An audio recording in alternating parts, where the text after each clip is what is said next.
Bapa di surga, terima kasih buat segala kebaikan-Mu dalam hidup kami. Kembali kami boleh ada di hadirat Tuhan, ini satu anugerah buat kami. Karena kami boleh diberi kesempatan untuk memuji menyembah Tuhan, bersekutu dengan Tuhan, bahkan melayani Tuhan. Ambil alih kami semua, ambil alih jaringan listrik, internet, semua berjalan dengan baik dalam perlindungan darah Tuhan, perlindungan Tuhan dan malaikat Tuhan. Juga hamba-Mu Tuhan ambil alih firman-Mu. Engkau sendiri akan berbicara lewat lidah mulut hamba-Mu dan firman buat kami semua. Sehingga siang ini kami boleh bertemu Tuhan dan kami boleh diberkati oleh Tuhan. Terima kasih Bapa. Terima kasih Tuhan. Dalam nama Yesus kami berdoa. Amin. Shalom Bapak Ibu Saudara yang dikasihi Tuhan kita Yesus Kristus. Kita pada kesempatan siang ini saya ingin menyampaikan satu tema yang Tuhan taruh di hati saya untuk saya bawa untuk sama-sama kita renungkan pada siang hari ini. Yaitu temanya ataupun judulnya, apakah aku melayani Tuhan?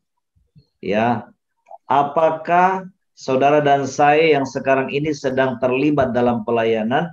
Apakah kita benar-benar sudah melayani Tuhan, sedang melayani Tuhan, atau justru kita sedang melayani manusia, bahkan mungkin melayani diri kita sendiri? Ya, karena itu pagi ini, siang ini, saudara, kita akan renungkan, apakah aku ini sedang melayani Tuhan atau justru tidak?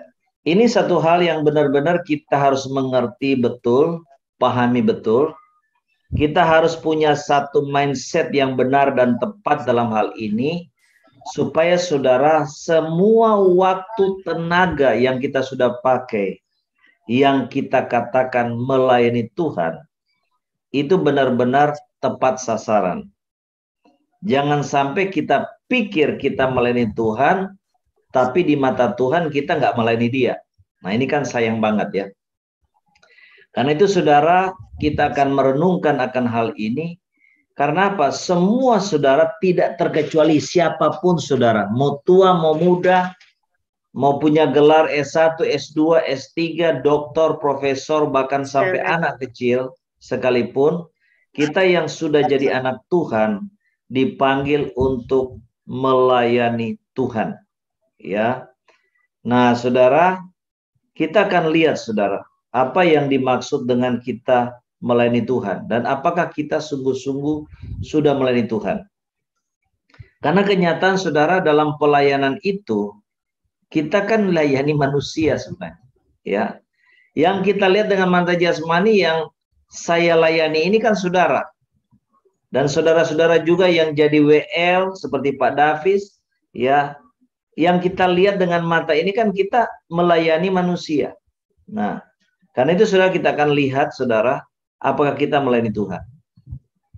Saudara, kita harus tahu bahwa melayani Tuhan, ya, dan melayani pekerjaan Tuhan itu memang sesuatu hal yang berbeda. Nah ini yang kita mesti mengerti. Saudara, ada pelayanan yang kita langsung berikan kepada Tuhan. Tetapi saudara, ada pelayanan yang kita sebenarnya berikan kepada Tuhan, tapi pelayanan itu kita lakukan untuk manusia. Ya.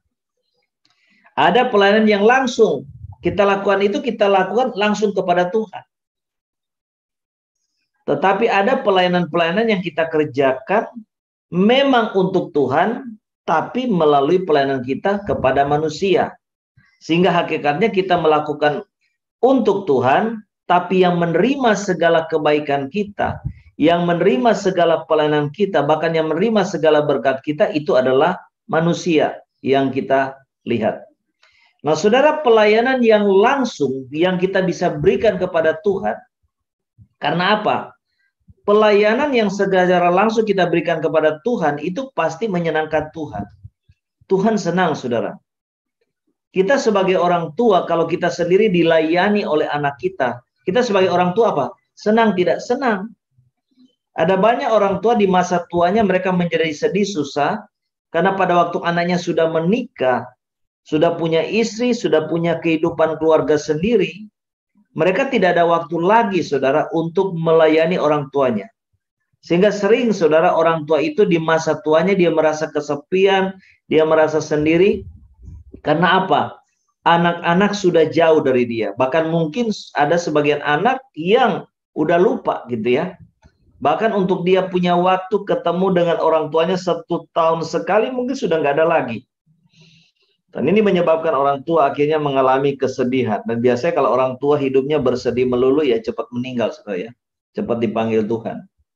Nah saudara, kita harus tahu saudara apa hal yang kita kerjakan yang merupakan pelayanan kepada Tuhan yang betul-betul menyenangkan Tuhan. Saudara, yang pertama, pelayanan langsung yang kita berikan kepada Tuhan itu apa saudara? Itu pujian penyembahan. Saudara, pada waktu kita memuji menyembah Tuhan, itu kita melayani Tuhan. Dan itulah sesuatu hal yang kita bisa berikan secara langsung sebagai korban kita kepada Tuhan. Dan itu menyenangkan Tuhan. Karena itu saudara, Tuhan itu dikatakan dalam firman, Tuhan itu cari penyembah-penyembah. Ya. Ini bicara soal apa? Ini bicara soal orang yang punya hati untuk menyenangkan Tuhan. Lewat puji-pujian. Tuhan tidak cari pujian kita.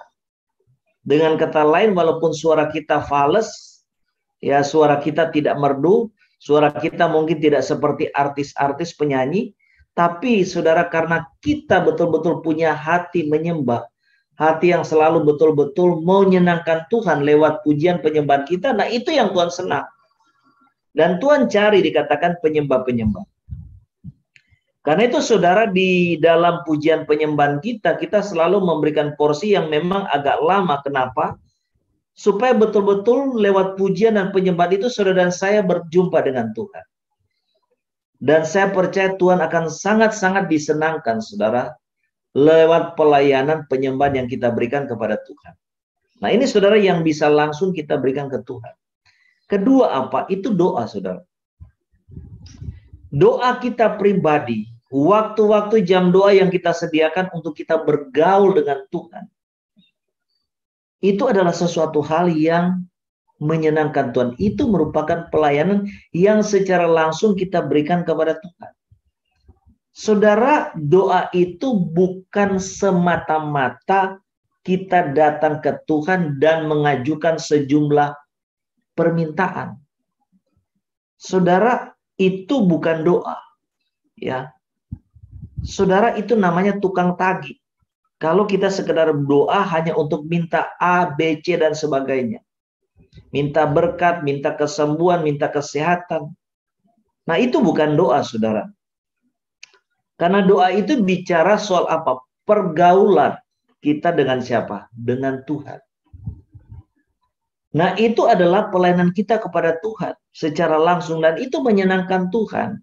Kalau setiap hari kita sediakan jam-jam tertentu untuk kita ajak Tuhan berbicara, untuk kita ngobrol dengan Tuhan, untuk kita berbicara dengan Tuhan. Sama seperti saya katakan, saudara. Ya, saya ini aja di rumah ini kalau anak saya dia sudah sendiri lama, saya suka panggil. Ya, saya bilang kamu sediakan waktumu ngobrol sama papa. Mumpung sekarang masih punya waktu karena kamu belum menikah. Kenapa? Bagi kita orang tua kalau anak sedia waktu ngobrol dengan kita, itu apa?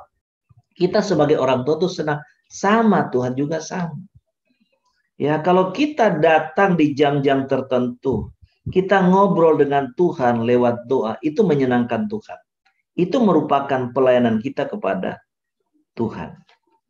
Ya, karena itu saudara, jangan jadikan doa itu sebagai satu momen kita hanya meminta dan meminta.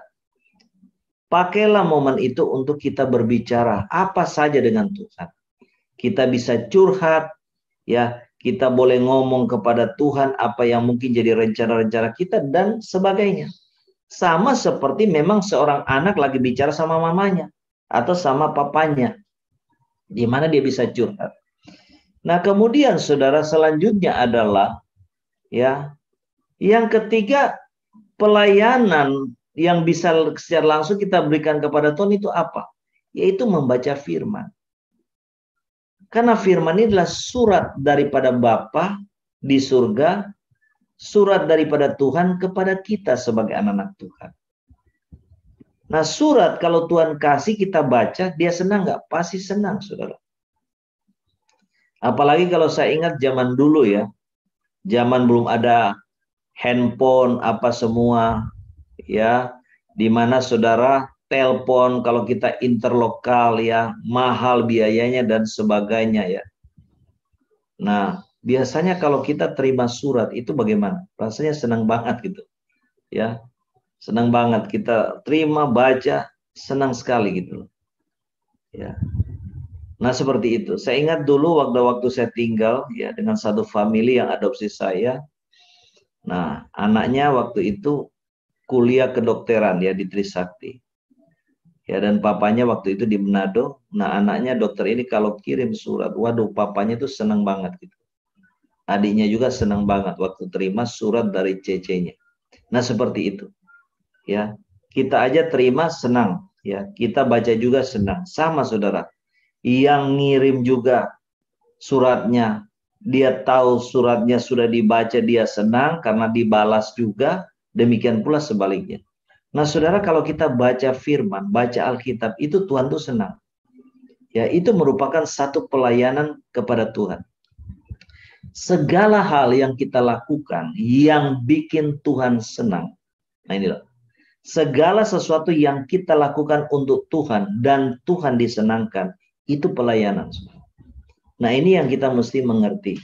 Ya, pelayanan itu bukan semata-mata jadi pengkhotbah, jadi WL, jadi pengurus, jadi pemimpin. Tidak, saudara. Apapun yang kita lakukan dan itu bikin Tuhan senang, itu pelayanan. Termasuk saudara ketaatan kita kepada firman dan kepada Tuhan, itu pelayanan. Ya. Bahkan hal-hal seperti itu adalah pelayanan yang langsung kita bisa berikan kepada siapa? Kepada Tuhan. Nah, saudara, coba kita lihat, saudara. Kalau kita lihat, saudara, bahwa saudara, pelayanan itu sesuatu hal yang menyenangkan Tuhan, nah kita memang harus benar-benar punya satu komitmen, ya, untuk betul-betul menyenangkan Tuhan lewat pelayanan yang kita kerjakan, ya. Jangan Tuhan justru sebaliknya didukakan oleh pelayanan kita. Nah, hal yang kedua yaitu ada pelayanan yang kita nggak langsung kasih ke Tuhan, ya. Kalau tadi saya katakan kita pujian penyembahan, kita doa, bergaul dengan Tuhan di jam-jam tertentu, kemudian kita baca firman, kita belajar taat kepada firman, kepada Tuhan, itu 4 hal yang dapat katakan langsung menyenangkan Tuhan, langsung pelayanan kepada Tuhan. Tapi ada saudara, itu namanya pelayanan kepada Tuhan, kita memang lakukan itu untuk Tuhan, tapi yang terima secara langsung, yang menikmati berkat pelayanan kita adalah manusia. Nah, ini loh. Nah, ini yang kita mesti mengerti, ya. Yang terima memang manusia, tapi itu hakikatnya untuk Tuhan. Nah, kalau saudara seperti ini, saudara harus benar-benar punya sikap seperti apa? Coba kita lihat Galatia 1 ayat yang ke-10. Ya, silakan tolong dibuka Galatia 1 ayat yang ke-10. Galatia 1 ayat ke-10. Jadi bagaimana sekarang? Adakah ku cari kesukaan manusia atau kesukaan Allah? Adakah ku coba berkenan kepada manusia? Sekiranya aku masih mau mencoba berkenan kepada manusia, maka aku bukanlah hamba Kristus. Amin. Ya. Perhatikan kalimatnya, jangan diutur-uturkan. Ya. Adakah ku cari kesukaan manusia atau kesukaan Allah? Nah, saudara, waktu kita melayani hakikatnya Tuhan, sedangkan yang menerima pelayanan kita itu manusia, saudara seiman, anak-anak Tuhan. Nah, saudara perhatikan, kita itu waktu melayani manusia, sekalipun pelayanan itu kita tuju kepada Tuhan, ingat baik-baik, jangan kita justru terbalik. Malah melakukan hal-hal yang Tuhan tidak senang, Tuhan tidak suka, demi menyenangkan manusia. Kenapa? Kalau kita lakukan hal itu, justru dikatakan kita ini bukan hamba Kristus. Tapi apa? Hamba manusia. Nah, ini seringkali yang bikin kadang-kadang pendeta gembala kesandung. Karena kalau misalnya majelisnya atau pengurusnya orang kaya, kalau bikin salah dia nggak berani tegur tuh, dia diem. Tapi kalau pengurusnya atau jemaatnya orang susah, dia berani tegur, bahkan marah-marah kali. Ya, tapi kalau orang kaya dia takut. Nah, ini yang namanya apa? Kita bukan menyenangkan Tuhan, tapi menyenangkan apa? Manusia. Nah, ini kebencian Tuhan. Sehingga jadi pertanyaan, kita ini lagi melayani Tuhan atau manusia? Apakah aku ini sedang melayani Tuhan atau melayani manusia? Kalau saudara, kita katakan kita melayani Tuhan, kita nggak akan lagi peduli orang senang atau tidak senang, yang penting Tuhan senang. Memang saudara, dalam pelayanan itu kita harus bijaksana berhikmat. Kita usahakan selalu Tuhan senang, manusia senang. Tuhan senang, orang lain yang kita layani senang. Ini selalu jadi patokan standar saya.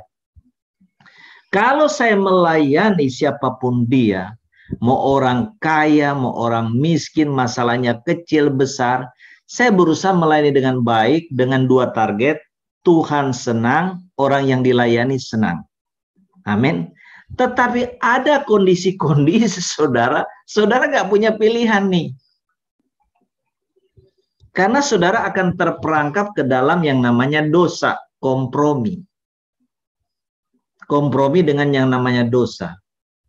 Kita hanya bisa memilih, kita senangkan Tuhan atau senangkan manusia.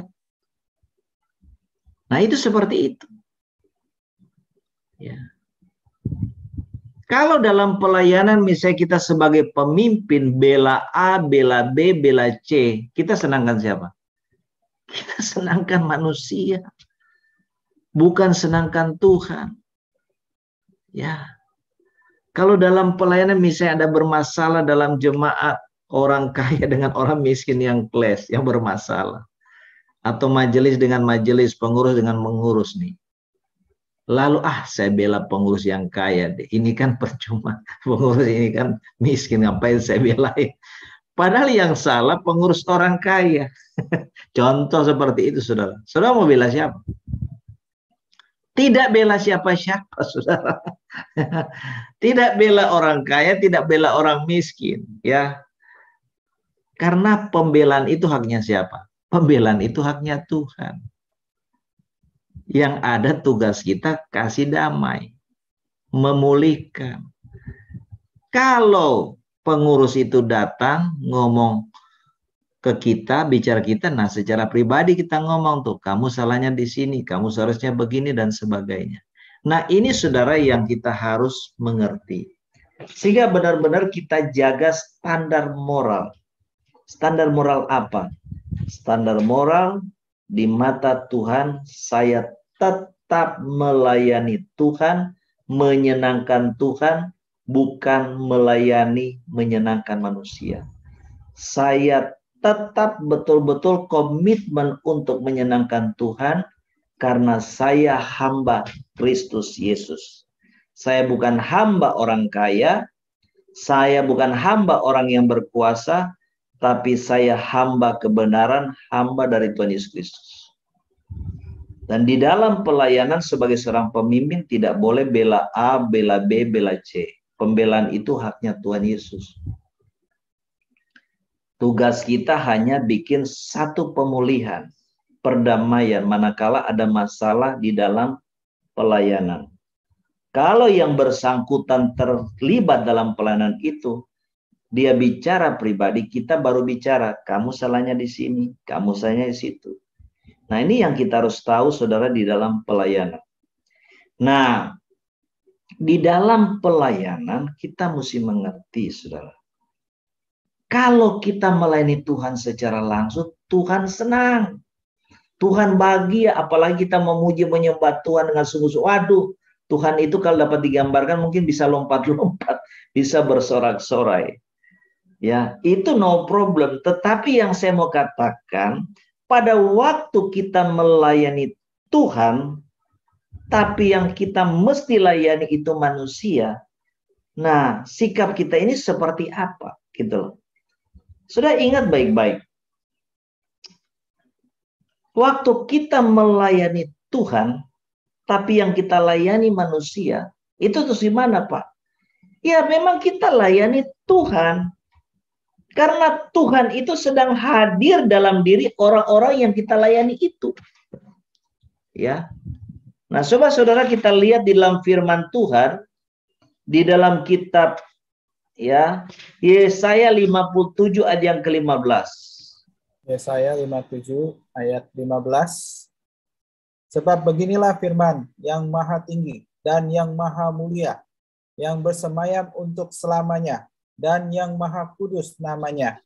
Aku bersemayam di tempat tinggi dan di tempat kudus, tetapi juga bersama-sama orang yang remuk dan rendah hati, untuk menghidupkan semangat orang-orang yang rendah hati, dan untuk menghidupkan hati orang-orang yang remuk.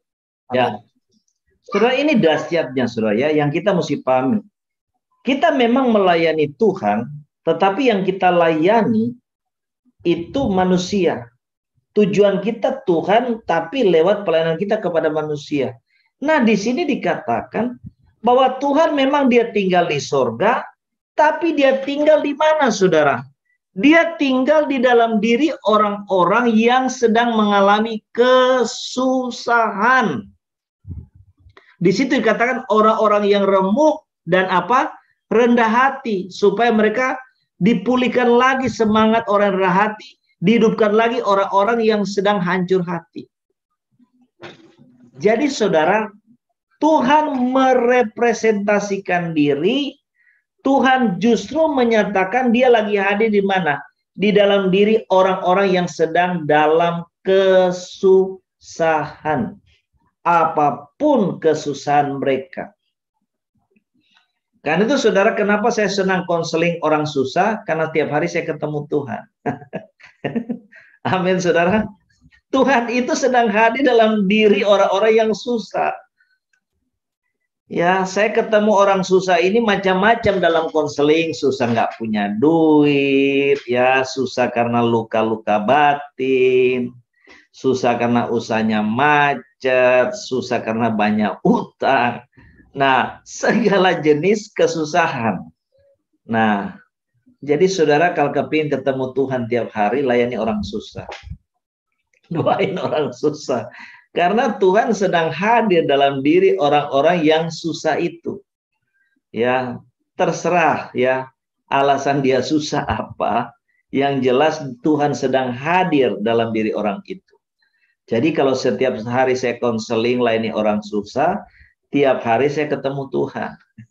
Di mana dalam diri orang-orang yang susah itu. Ya, kalau orang yang lagi senang, lagi kaya, banyak duit, semua lancar, ya bukan berarti Tuhan tidak ada di dia. Ya. Tapi Tuhan tidak sedang menyatakan diri secara khusus dalam diri orang itu. Nah, Tuhan justru hadir di mana? Orang-orang yang lagi kere, yang lagi susah. Nah, itu yang kita mesti ngerti, ya. Dan itu Tuhan tegaskan saudara dalam Matius 25. Coba kita lihat ya, Matius 25 ya. Matius 25 saudara, ayat 31 sampai 40. Saudara, ini salah satu standar penghakiman orang percaya. Ya. Saudara di masa hidup sudah layani Tuhan melalui pelayanan saudara ke orang susah belum? Ini salah satu buah yang saudara dan saya harus keluarin loh saudara. Jangan sampai dalam hidup saudara jadi anak Tuhan, saudara nggak pernah lakukan ini. Ya, ini bahaya. Karena ini standar minimum penghakiman orang percaya bisa masuk surga apa tidak. Ya, kita lihat dari ayat 31 ya. 31 sampai ayat yang ke-40. Ya. Matius 25 ayat 31. Ayat 31 sampai 40. Apabila anak manusia datang dalam kemuliaannya dan semua malaikat bersama-sama dengan dia, maka ia akan bersemayam di atas tata kemuliaannya. Lalu semua bangsa akan dikumpulkan di hadapannya, dan ia akan memisahkan mereka seorang daripada seorang, sama seperti gembala memisahkan domba dari kambing. Dan ia akan menempatkan domba-domba di sebelah kanannya dan kambing-kambing di sebelah kirinya. Dan raja itu akan berkata kepada mereka yang di sebelah kanannya, "Mari, hai kamu yang diberkati oleh Bapakku, terimalah kerajaan yang telah disediakan bagimu sejak dunia dijadikan. Sebab ketika aku lapar, kamu memberi aku makan. Ketika aku haus, kamu memberi aku minum. Ketika aku seorang asing, kamu memberi aku tumpangan. Ketika aku telanjang, kamu memberi aku pakaian. Ketika aku sakit, kamu melawat aku. Ketika aku di penjara, kamu mengunjungi aku." Maka orang-orang benar itu akan menjawab dia, katanya, "Tuhan, bila manakah kami melihat engkau lapar dan kami memberi engkau makan, atau haus dan kami memberi engkau minum? Bila manakah kami melihat engkau sebagai orang asing dan kami memberi engkau tumpangan, atau telanjang dan kami memberi engkau pakaian? Bila manakah kami melihat engkau sakit atau dalam penjara dan kami mengunjungi engkau?" Dan raja itu akan menjawab mereka, "Aku berkata kepadamu, sesungguhnya segala sesuatu yang kamu lakukan untuk salah seorang dari saudaraku yang paling hina ini, kamu telah melakukannya untuk aku." Amin. Ya, terima kasih Pak Joshua. So di sini jelas ya, Tuhan itu ternyata hadir di dalam diri orang-orang yang nggak bisa makan, nggak bisa minum karena nggak ada duit buat beli makan minum. Makanya saudara, di Benar Doa Segala Bangsa ini, kalau anggota Benar Doa Segala Bangsa ada yang sedang kesulitan uang, tidak bisa beli makanan, saya mesti ngomong ke bendahara, kasih aja duit langsung.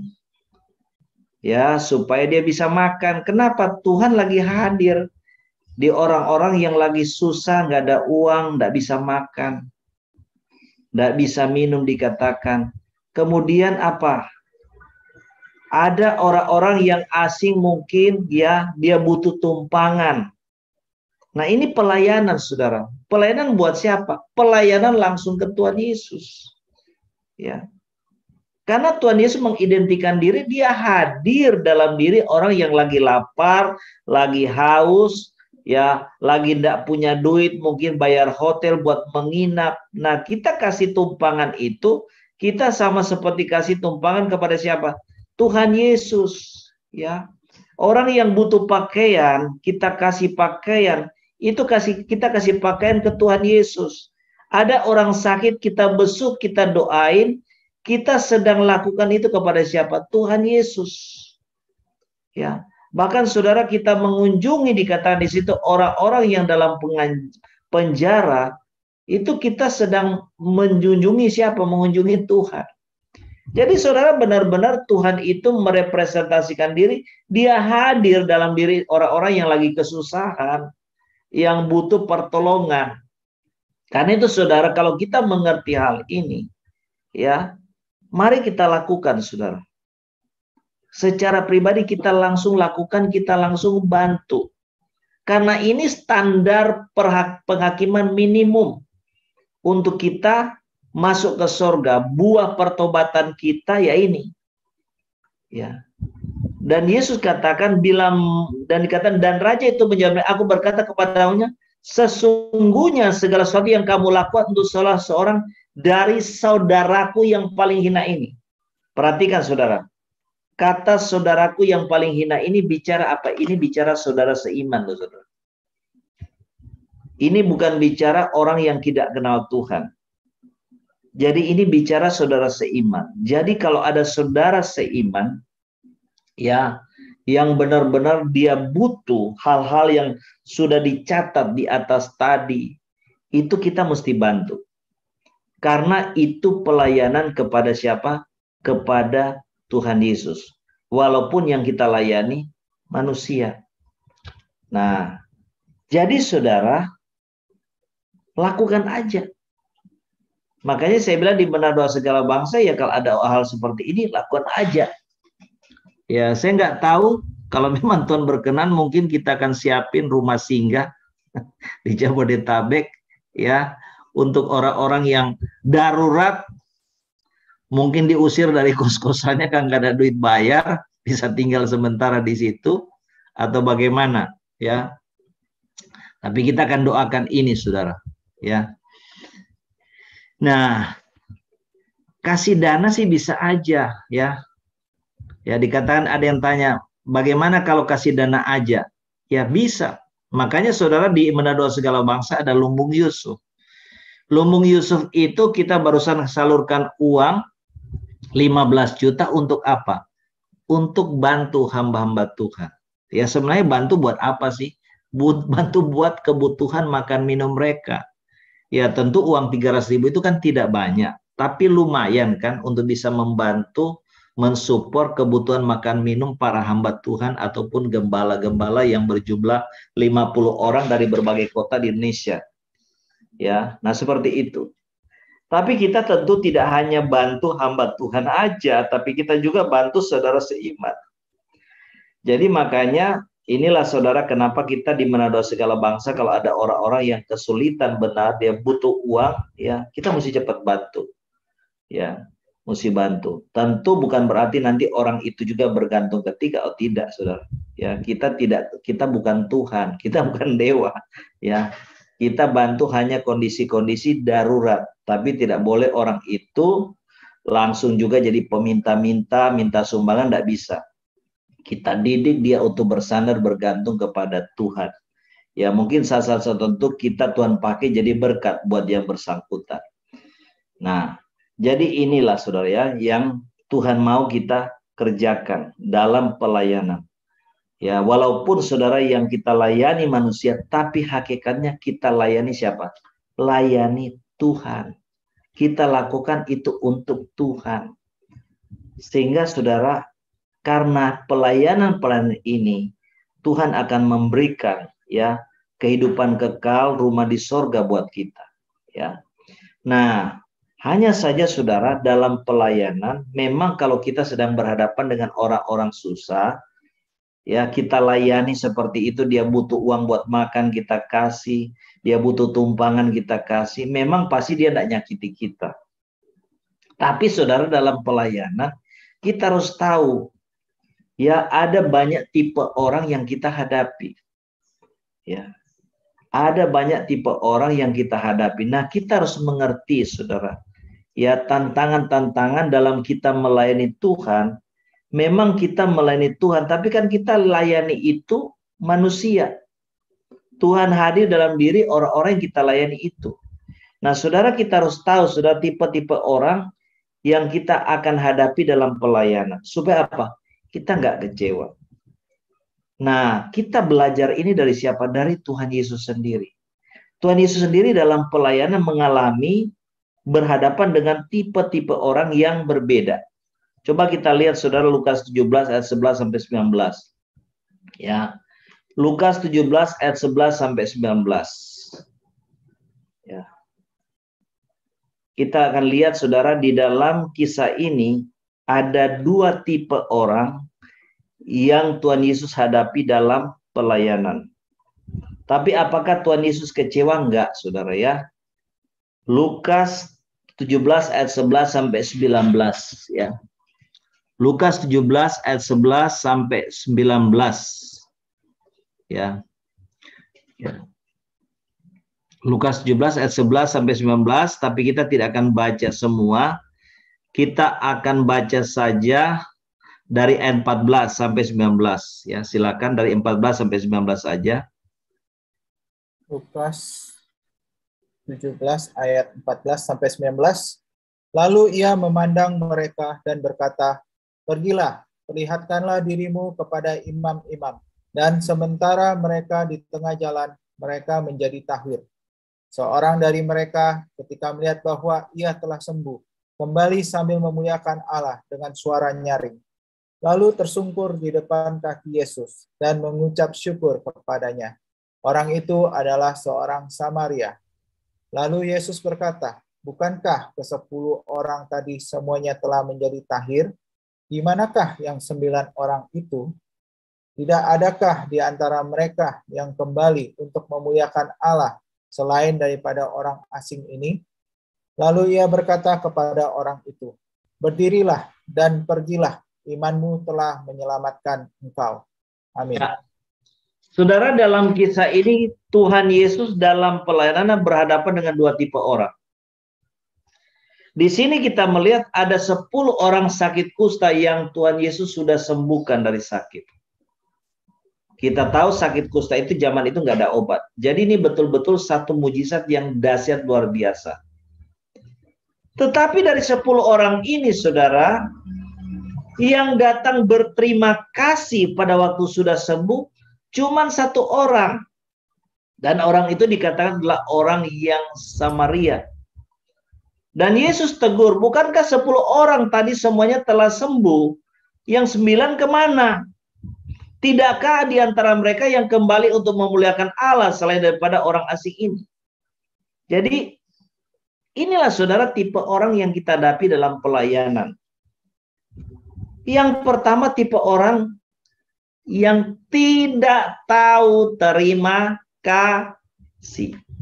Dan ini mayoritas ternyata saudara ya. Saya percaya di Menara Doa Segala Bangsa nggak ada orang seperti ini. Di Afrika banyak kali ya. Ya sudah dilayani, ngomong terima kasih aja enggak.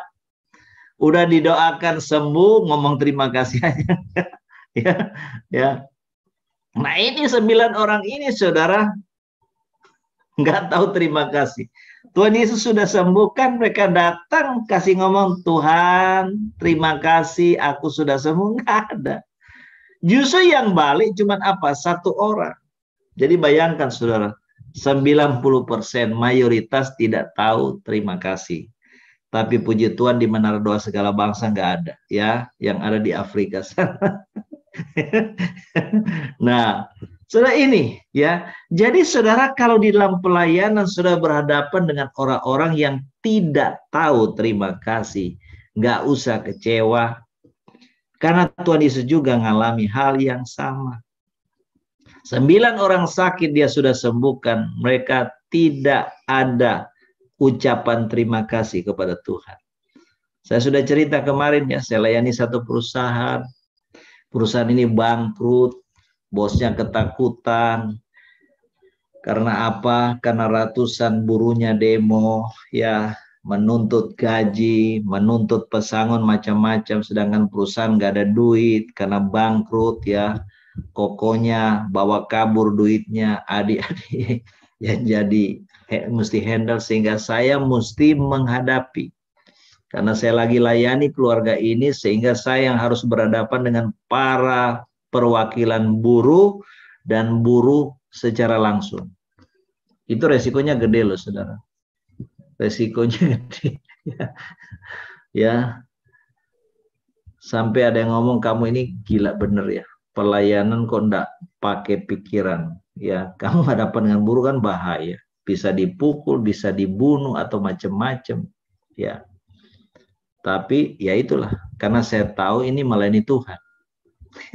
Yang saya lakukan kan pelayanan kepada Tuhan. Ya, walaupun yang kita harus hadapi manusia. Saya berangkat dari Surabaya ke Jakarta, ke Tangerang, beresin ini, saya bayar tiket pesawat sendiri. Saya carikan pengacara gratis ya. Nah, begitu urusan diselesai, ownernya ada ucapan terima kasih enggak? Sekedar telepon, Pak Ebron terima kasih, enggak ada. Enggak ada ucapan terima kasih ya. Nah, inilah saudara kenyataan yang kita hadapi. Dalam pelayanan kadang-kadang kita berhadapan, bahkan itu kalau kita lihat di sini mayoritas ya. Enggak tahu terima kasih. Enggak tahu budi istilahnya ya. Ya. Saya saudara udah kenyang layani orang model-model begini. Nah, tipe yang kedua saudara, nah ini tipe orang Samaria. Dia begitu sudah sembuh, dia kembali saudara. dan dia mengucapkan terima kasih kepada Tuhan, ya. Sambil dikatakan kembali sambil memuliakan Allah dengan suara nyaring. Ia tersungkur depannya kaki Yesus dan mengucap syukur kepadanya. Orang itulah orang Samaria. Nah ini saudara, ya. Kita harus belajar terima kasih ke Tuhan. Apalagi kalau saudara tahu pertolongan Tuhan itu dahsyat, luar biasa. Belajar berterima kasih ke Tuhan dan juga kepada hamba Tuhan yang sudah dipakai untuk melayani. Atau siapa saja yang sudah melayani saudara, mendoakan saudara sembuh, ya, melayani saudara waktu saudara susah, itu saudara belajar terima kasih. Khususnya kepada Tuhan. Di rumah bikin ibadah ucapan syukur, jangan tidak.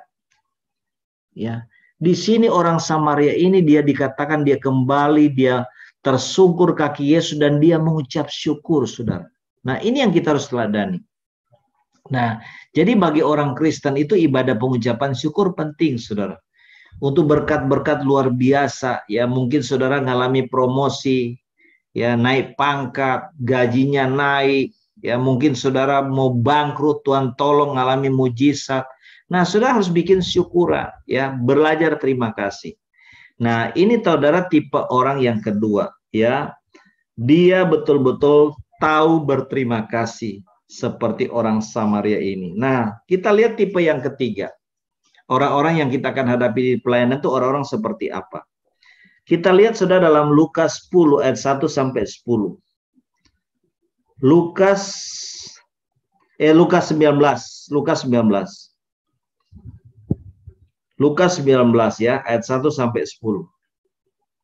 Ya. Lukas 19 ayat 1 sampai 10, tapi kita tidak akan lihat, saudara. Kita lihat agak ke atas, Pak. Ya. Di dalam ayat yang ke-6.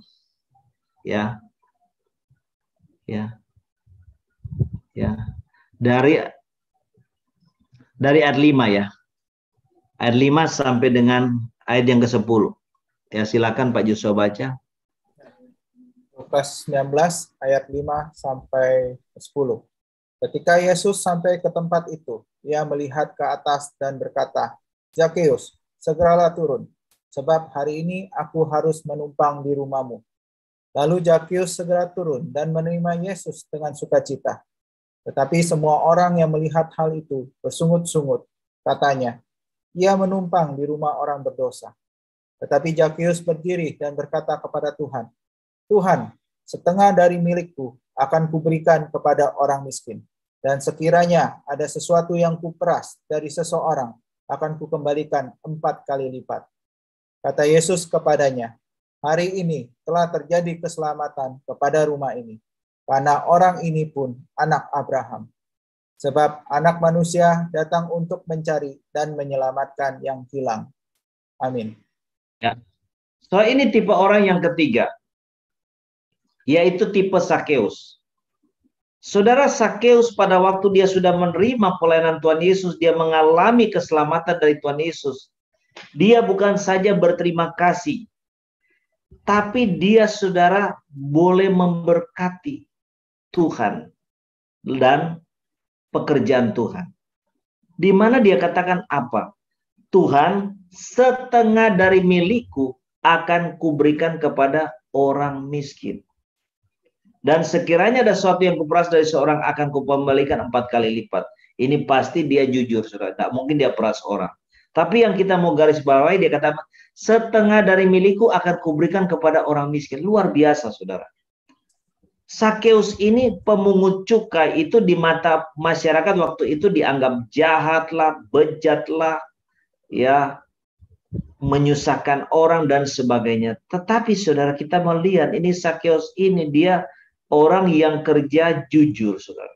Ya, jujur. Dia memungut cukai sebagaimana aturan yang ada. Sehingga dia berani mengatakan seperti itu. Kalau ada yang kuperas, ya aku kembalikan 4 kali lipat. Nah, tapi kita melihat responnya dia kepada Tuhan. Dia bukan saja bersyukur, berterima kasih untuk kebaikan Tuhan yang sudah melayani dia. Tapi dia apa? Dia memberkati Tuhan. Dia katakan, setengah dari milikku, kekayaanku, aku nanti kasih kepada orang miskin. Ini dahsyat, saudara. Nah, inilah tipe orang yang ketiga, saudara, yang kita hadapi dalam pelayanan. dia sudah berterima kasih ke kita, terima kasih sudah layani. Di MDSB saya banyak ketemu orang-orang yang seperti ini. Berterima kasih masih memberkati kita sebagai hamba Tuhan yang sudah melayani. Nah ini ya, ini tipe yang ketiga. Nah, tapi saya ingat, tidak semua kita ketemu tipe yang begini, saudara ya. Tidak semua, saudara. Kalau sampai saudara semua orang-orang yang dilayani ketemu tipe begini, wah pendeta nggak ada yang miskin, saudara. Pendeta nggak perlu dibantu oleh Lumbung Yusuf, saudara. Ya, karena pendetanya makmur semua. Ya, karena orang dilayani bukan cuma ngomong terima kasih, tapi kasih berkat ke hamba Tuhan itu. Ya, masalahnya ketemu yang model gini juga susah. Ya, apalagi seperti Sakeus nggak main-main loh, katakan setengah dari kekayaanku aku kasih untuk pekerjaan Tuhan, MDSB. Nggak main-main, saudara. Kalau dia punya kekayaan 10M, 5M loh dikasih. Ya, ini luar biasa Sakeus ya. Bagi Sakeus mah persepuluhan kecil.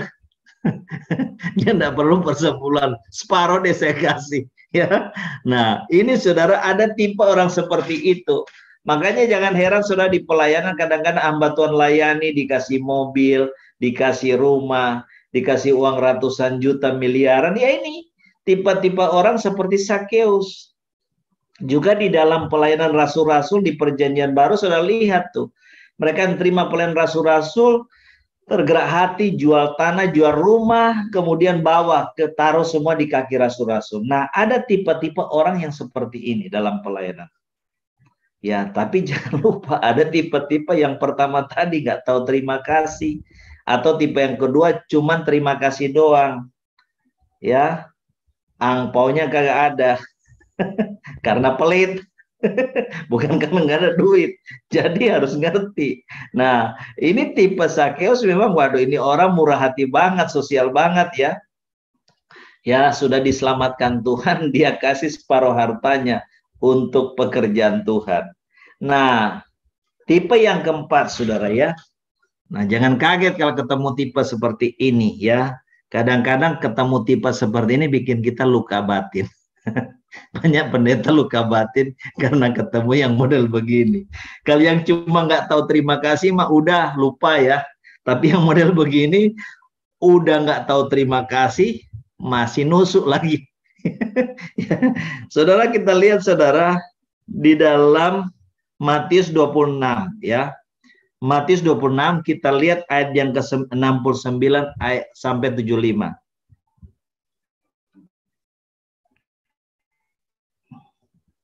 Matius 26 ayat 69 sampai 75. Ini tipe orang-orang yang keempat yang kita akan hadapi dalam pelayanan.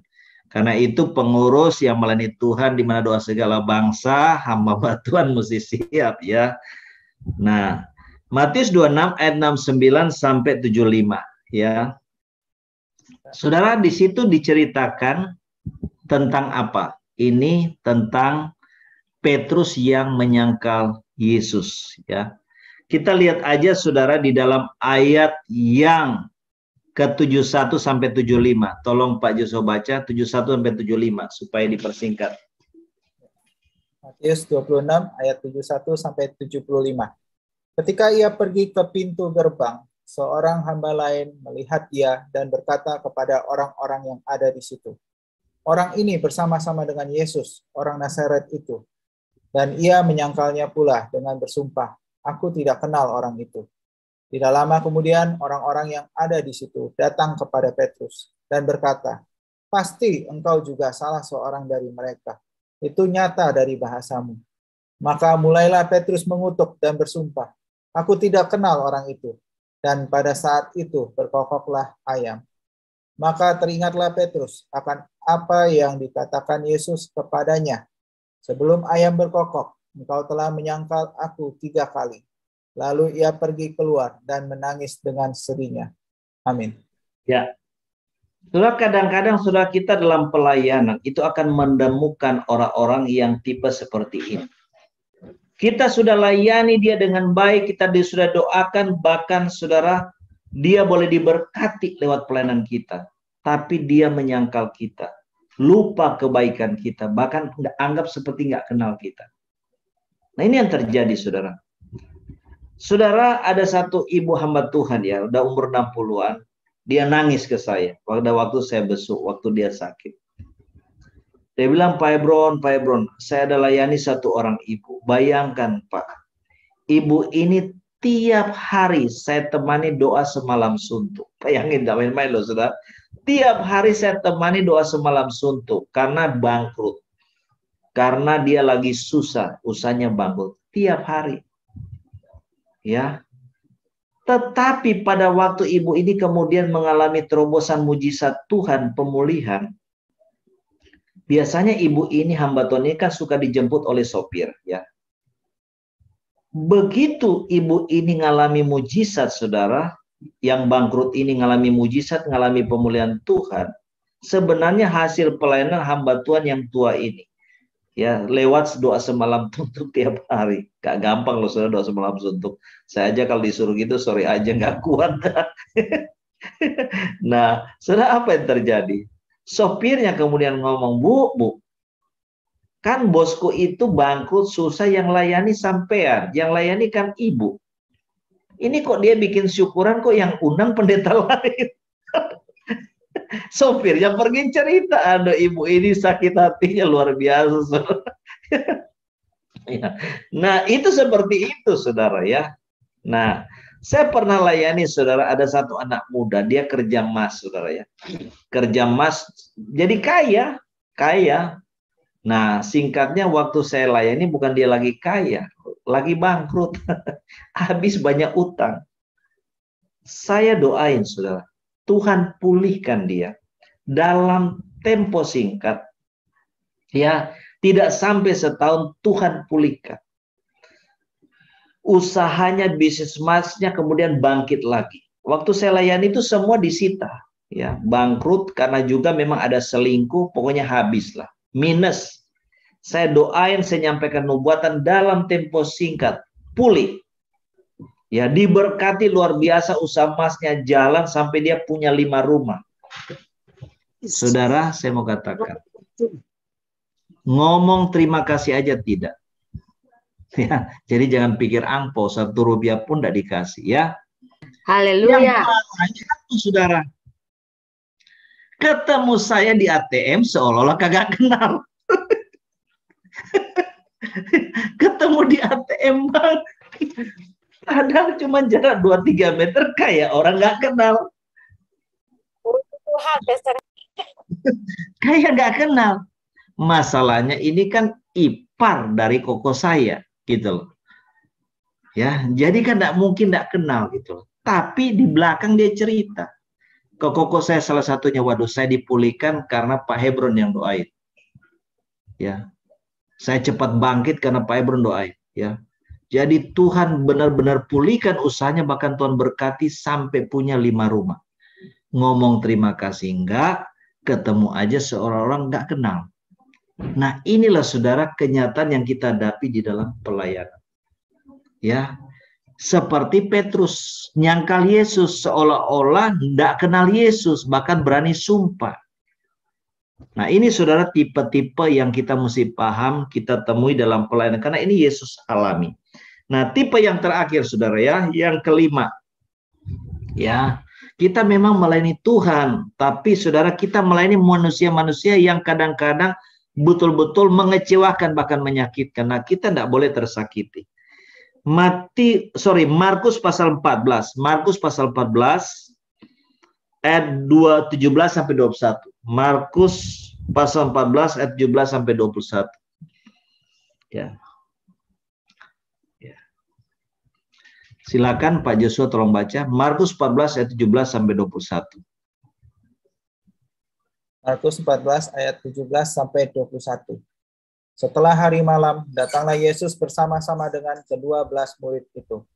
Ketika mereka duduk di situ dan sedang makan, Yesus berkata, "Aku berkata kepadamu, sesungguhnya seorang di antara kamu akan menyerahkan aku, yaitu dia yang makan dengan aku." Maka sedihlah hati mereka, dan seorang demi seorang berkata kepadanya, "Bukan aku ya Tuhan." Ia menjawab, "Orang itu ialah salah seorang dari kamu yang 12 ini.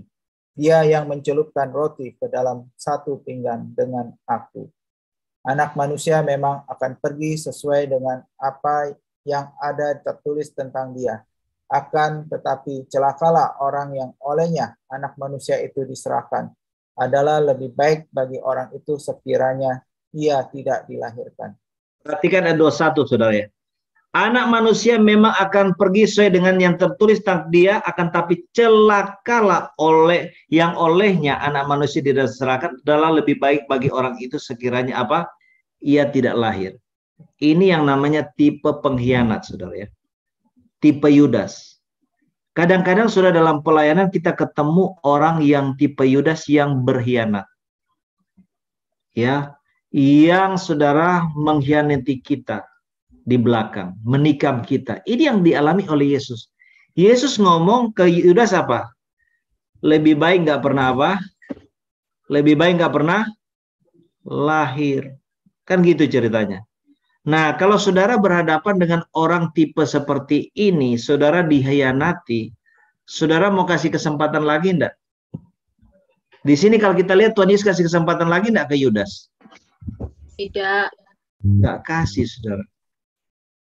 Jujur saya teladani Tuhan Yesus. Dalam hidup saya kalau orang itu sudah mengkhianati saya, sorry. Saya cuma ikut teladan Tuhan Yesus, saya nggak percaya lagi. Kenapa? Kalau saya terima lagi orang seperti itu dalam pelayanan, nggak bisa dijamin dia nggak berkhianat lagi. Kalau itu sudah karakter dia, sifat dia. Yesus, saudara, kepada Petrus yang menyangkal, Tuhan Yesus masih kasih kesempatan. Ya. Tapi kepada Yudas, Yesus bilang apa? Lebih baik nggak pernah lahir. Jadi ngeri, saudara. Nah, saya harap saudara kita jangan menjadi orang-orang yang memiliki tipe-tipe yang tidak baik ini. Ya, tipe seperti Petrus, ya, tipe seperti 9 orang yang sakit kusta, yang sudah disembuhkan Tuhan tapi tidak tahu berterima kasih, apalagi tipe seperti Yudas. Jangan sampai, ngeri. Ya, jangan sampai kita berkhianat. Ini bahaya banget, saudara. Tuhan Yesus aja enggak kasih kesempatan. Makanya Tuhan bilang ini keras banget loh. Lebih baik enggak pernah lahir. Ngeri ya. Ini perkataan yang keluar langsung dari mulut Yesus. Yudas, kamu berkhianat dengan aku, lebih baik kamu enggak pernah lahir. Nah, saudara, ini saudara tipe-tipe orang yang saudara akan hadapi di dalam pelayanan. Kalau saudara sudah tahu tipe-tipe orang-orang seperti ini dalam pelayanan, kita mesti apa? Siap. Ya, jangan kecewa, jangan sakit hati.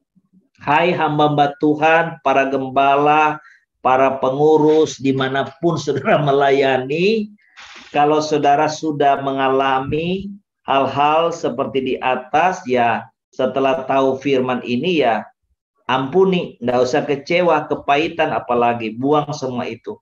Karena Tuhan Yesus yang jadi teladan kita sudah mengalami. Yang penting bukan kita yang bikin seperti itu, ya. Karena itu saudara, dalam hidup saya pun saudara, saya juga mengalami pelayanan hamba Tuhan lain. Saya juga mengalami kebaikan-kebaikan orang lain. Saya selalu tanamkan di hati saya ini nggak pernah lupa budi baik orang. Ya, semua kebaikan orang-orang yang pernah saya rasakan dalam hidup saya, itu saya nggak pernah lupa, saudara. Dan naluri kita, kalau kita orang baik, selalu kita akan punya hati apa? Kepingin balas kebaikan orang, ya. Kepingin berbuat baik, kepingin balas. Itu sebenarnya sifatnya Tuhan. Ya, sifat Tuhan yang Tuhan berikan kepada kita.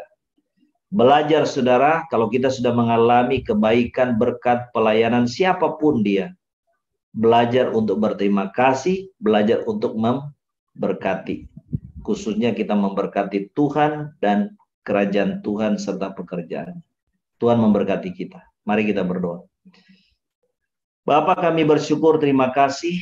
Biarlah sungguh-sungguh lewat firman ini kami disadarkan, karena Tuhan panggil kami untuk melayani.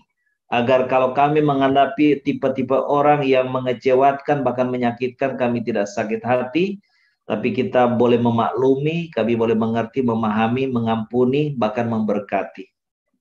Terima kasih Bapa, biarlah ini jadi perlengkapan buat setiap kami di dalam kami melayani Tuhan. Agar benar-benar pelayanan yang kami buat semata-mata untuk Tuhan dan menyukakan hati Tuhan. Karena kami adalah hamba daripada Kristus Yesus. Terima kasih Bapa, terima kasih Tuhan, dalam nama Yesus kami bersyukur. Haleluya. Amin. Baik, kita akan berdoa dulu buat mereka yang butuh doa. Ya, Ibu Iin mana? Yang minta doa mana Bu Iin? Saya Pak. Oke. Ya. Bu Ciki minta doa apa? Kebetulan ini Pak, beberapa waktu ini saya kurang sehat badan, kemungkinan dari kuasa gelap. Saya sudah komunikasi sama Mbak Popi, jadi ada beberapa waktu terasa di bagian badan kepala saya ini terasa ditusuk-tusuk kayak gitu Pak. Oke, Bu In mau percaya terima Yesus sebagai Tuhan Juru Selamat? Iya, percaya saya Pak. Ya, karena yang bisa lindungi dari segala tenung santet sihir guna-guna cuma Tuhan Yesus ya. Amin. Amin. Ya. Amin. Yesus itu adalah Allah yang berinkarnasi jadi manusia. Amin. Nama Yesus nama diberikan kepada kemanusiaannya. Amin. Tapi roh yang ada dalam diri Yesus membuat Yesus hidup itu roh Allah sendiri. Beda dengan kita roh manusia ya.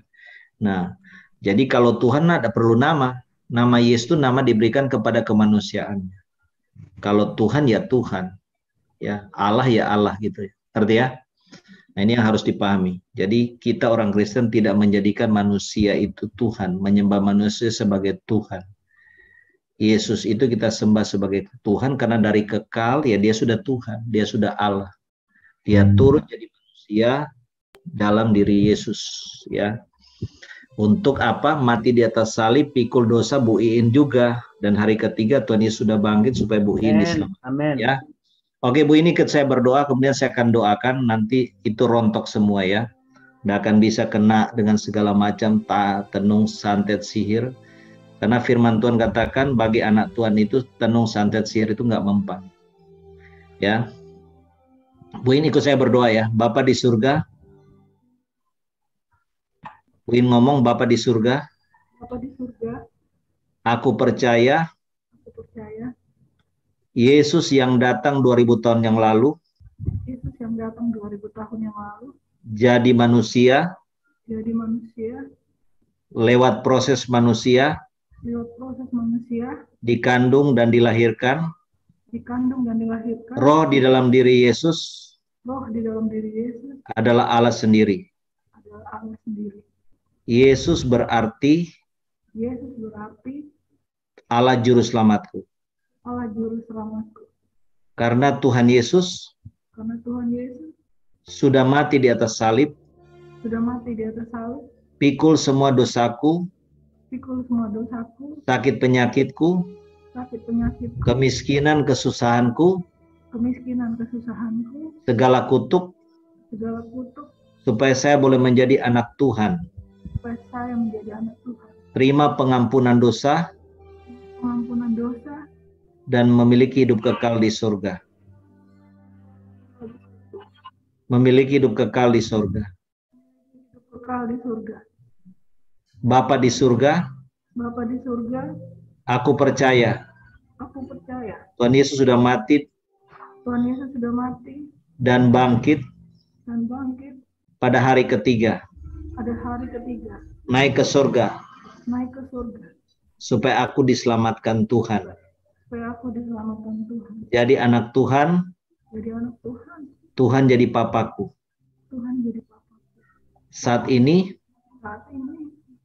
Aku dengar panggilan Tuhan. Aku dengar panggilan Tuhan. Yohanes 1 ayat 12. Yohanes 1 ayat 12. Kalau aku terima Tuhan Yesus. Kalau aku terima Tuhan Yesus. Dalam hatiku jadi Tuhan dan Juru Selamat. Dalam hatiku jadi Tuhan dan Juru Selamat.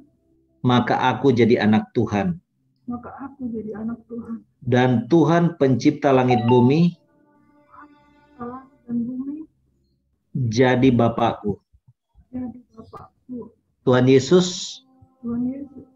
Aku undang, masuklah Tuhan Yesus Masuklah Tuhan Yesus dalam hati, dalam hati tubuh, jiwa, rohku. rohku. Jadilah Tuhan Jadilah Tuhan dan juru selamatku satu-satunya. Jadi Tuhan dan juru selamatku satu-satunya. Jadi Tuhan dan juru selamatku satu-satunya. Saudara bantu dukung doa. Jadi Tuhan dan juru selamatku satu-satunya.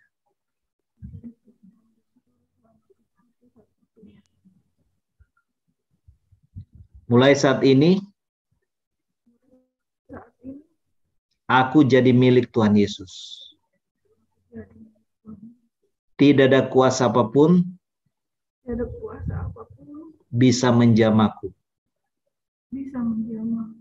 Karena tubuh jiwa rohku sudah jadi milik Tuhan Yesus. Darah Tuhan Yesus jadi perlindunganku. Tuhan Yesus dan malaikat-malaikat Tuhan jaga dan lindungi aku dan keluargaku. Dalam nama Tuhan Yesus, aku bersyukur. Sekarang kita berdoa buat Ibu In, saudara ya. Mari kita angkat tangan, kita berdoa. Ibu In dengar, aminkan, kita doa. Bapa di surga, dalam nama Yesus, dia sudah membuka hati terima Tuhan Yesus sebagai Tuhan dan Juru Selamatnya.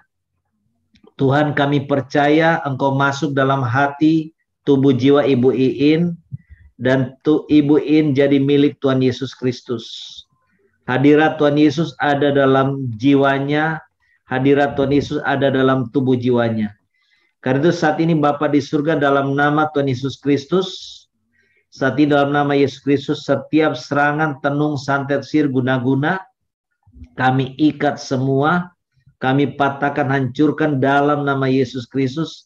Semua setan, roh-roh jahat yang berusaha menyerang Bu In lewat tenung, santet, sihir, guna-guna, kami rontokkan semua.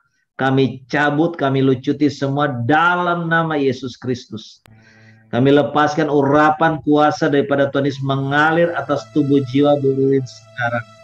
Segala rasa tidak enak di tengkuknya, di kepalanya, kami cabut dalam nama Yesus Tuhan. Tuhan Yesus, Kau berkata, marilah kepadaku kamu yang letih lesu beban berat, aku akan memberikan kelegaan kepadamu.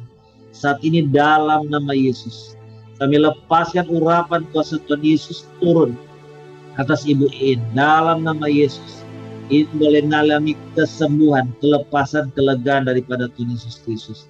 Kami lepaskan api Roh Kudus membakar Tuhan semua kuasa-kuasa apapun yang mencoba menjamah, mengganggu dia dalam nama Yesus. Saat ini juga Tuhan, oleh nama Tuhan Yesus yang berkuasa, Bu In boleh mengalami kesembuhan. Dalam nama Yesus kami lepaskan kuasa kesembuhan Tuhan Yesus. Bu In boleh mengalami kelepasan, bahkan pemulihan daripada Tuhan. Terima kasih Bapak, terima kasih Bapak. Dalam nama Yesus kami berdoa. Amin.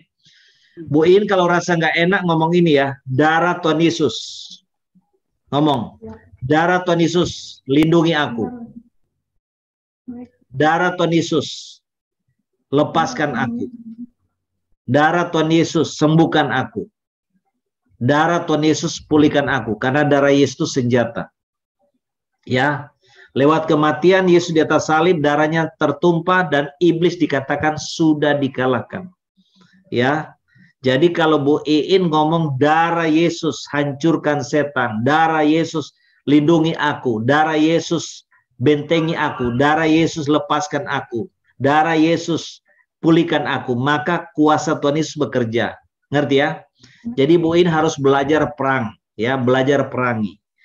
Bukan Bu In yang perangi, pada waktu Bu In perkatakan itu hadirat Tuhan Yesus dan malaikat Tuhan yang datang tolong, ya. Gimana rasanya sekarang? Enak, Pak. Gak dengar? Kenapa? Baikan, Pak. Kebaikan ya. Oke, ya. Nanti enggak apa-apa, nanti ini kita kontak pribadi ya kalau ada ini ya. Nanti lewat Bu Christine aja. Oke. Bu Cikim, kenapa Bu Cikim? Pak, minta doakan pengurapan besok pagi mau pelayanan ke pulau. Pulau mana ya rencana? Moro. Daerah sana aja. Nah, Daerah ini. Oke. Kepulauan Riau. Kepulauan Riau ya. Oke, kita berdoa ya. Kunarabasyikirabasangka. Kami lepaskan urapan kuasa-Mu turun atas Ibu Cuy Kim dengan tim. Ia akan mengerjakan tugas pelayanan ke Kepulauan Moro di Kepulauan Riau dalam nama Yesus.